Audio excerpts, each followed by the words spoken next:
òun fẹ́ kí wá báwọn ṣiṣẹ́. ẹ wà kó ojú. sọ bẹ́ẹ̀ ni mo dẹ̀ sọ iye tí fẹ́ gbà kò ná rárá ó dẹ̀ san owó fún mi. ló bá ní ẹ máa wọnú yàrá bọ̀. ẹgbẹ́ lẹ́yìn tó kò sí tẹ́lẹ̀ pé bíi sitting room. ok. ló bá ní kí n máa wọ yàrá bọ̀ mo ní yàrá ó ní ẹ.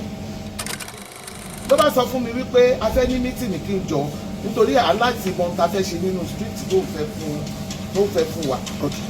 Kodoro Yorùbá tẹlifíṣàn. ẹ káàárọ̀ ẹ káàsán ẹ káalẹ́ ní ibi gbogbo tí ẹ ti ń wò wá ìkànnì Kodoro Yorùbá tẹlifíṣàn ibẹ̀ náà ni ẹ já sí ẹ subscribe fún wa ẹ bá wa wo àwọn iṣẹ́ wa ẹ bá wa like ẹ bá wa comment kẹ́sì bá wa share àwọn líǹkì wa.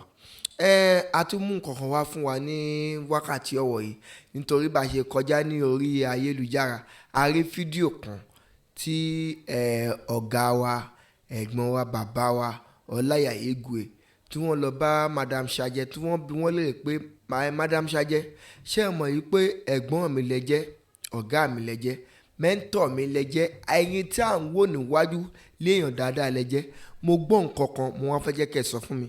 Madam Sajẹ wá jókòó dáadáa wọ́n wá ní kí Ọláìyá mò ń gbọ́ wọ́n ní mo gbọ́ pé ẹnìkan pè yín lọ sí location ìgbà tó wá dé location ó tán location wá ní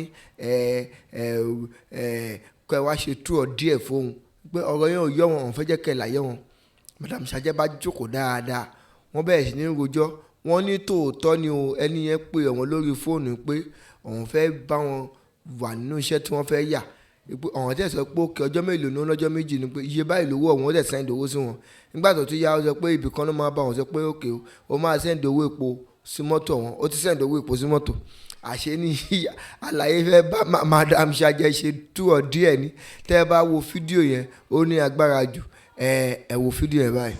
Madam Sajẹ ọ̀rọ̀ kan wà tí mo fẹ́ bá yín sọ̀rọ̀ ẹ má bínú ṣàgbé senior lẹ́jẹ̀ fún the industry and I do respect you gbàtí mo gbọ́ mi kọ́kọ́ fẹ́ kọbi ara sí pé irú ẹ̀ ń ṣẹlẹ̀ ní industry pàápàá ságbà òṣèré gbọ́dọ̀ ti rí gbogbo jáde jáde yẹn ẹ gbọ́ ọmọ wo ni ó invite yín ó wá fẹ́ at the end of the day tó wá fẹ́ báyìí play game truth or dare. ta ló sọ fún mi ta ló sọ náà. kí ni ló sọ kéde orúkọ bọ́ọ̀lù tó ti ẹ̀ sọ kí ni yìí o náà ọmọ industry náà ló sọ kì í ṣe bó dídí direct sọ̀rọ̀ ọ̀rọ̀ yẹn sí mi wọ́n wà lẹ́gbẹ̀ẹ́ kan bá wà location wọ́n wá ń sọ̀rọ̀ wọn á fetí gbọ́ mi mo ní gbọ́dọ̀ kí máa bí léèrè ta ló ń bá yín ta ni olórí burúkú ọmọ tó tán lé o. báwo lè ṣẹlẹ̀ báwo lè ṣẹlẹ̀. ó ajá fún ẹ mo wà ní ilé mi jẹ́jẹ́ ó dẹ̀ fè mí lórí aago òun fẹ́ kí wá báwọn ṣiṣẹ́. ẹ wà kó ojú. sọ bẹ́ẹ̀ ni mo dẹ̀ sọ iye tí fẹ́ gbà kò ná rárá ó dẹ̀ san owó fún mi mo dẹ̀ fowó.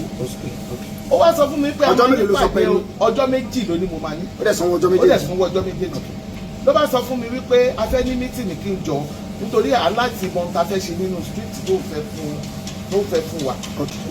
mo lè wá wò mo tún wá tún sọ fún mo ní èmi máa gbowó epo o tún san. mo bá débẹ̀ nígbà mo débẹ̀ mo ṣáàrí pé odindi ilé mi room and parlour súùtù ni ibi tó ṣáà. apartment ló ń gbà sí i.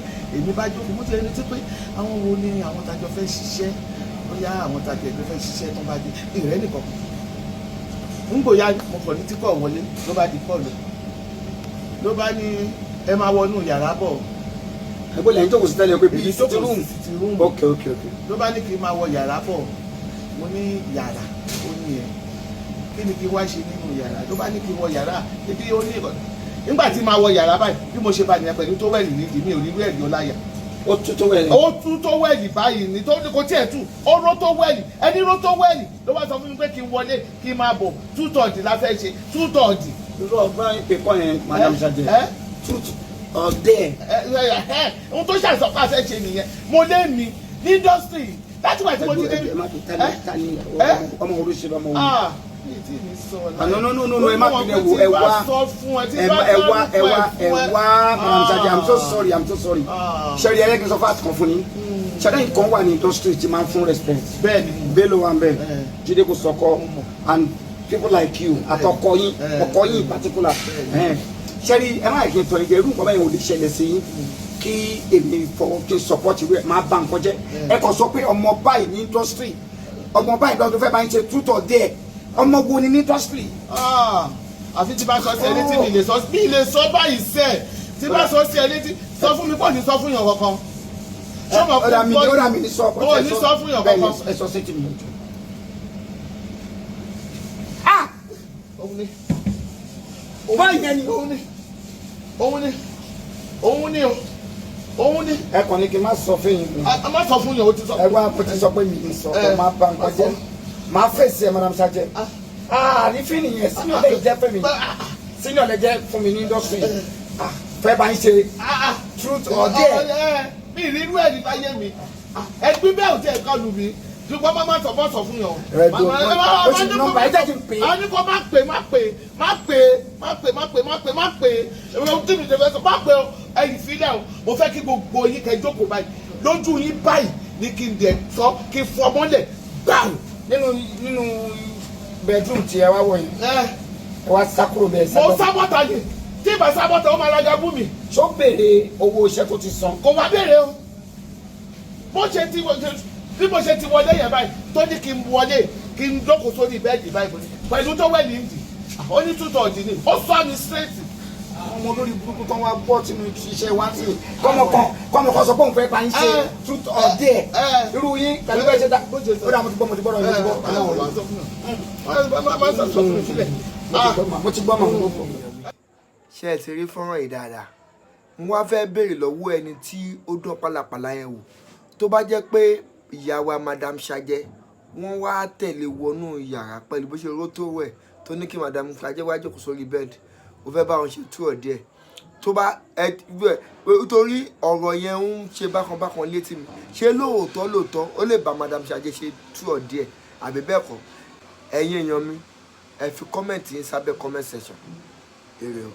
máa wò ó níbi gbogbo àti nígbà gbogbo ohun ọ̀tún ń dúró dè ọ́ ń bẹ̀.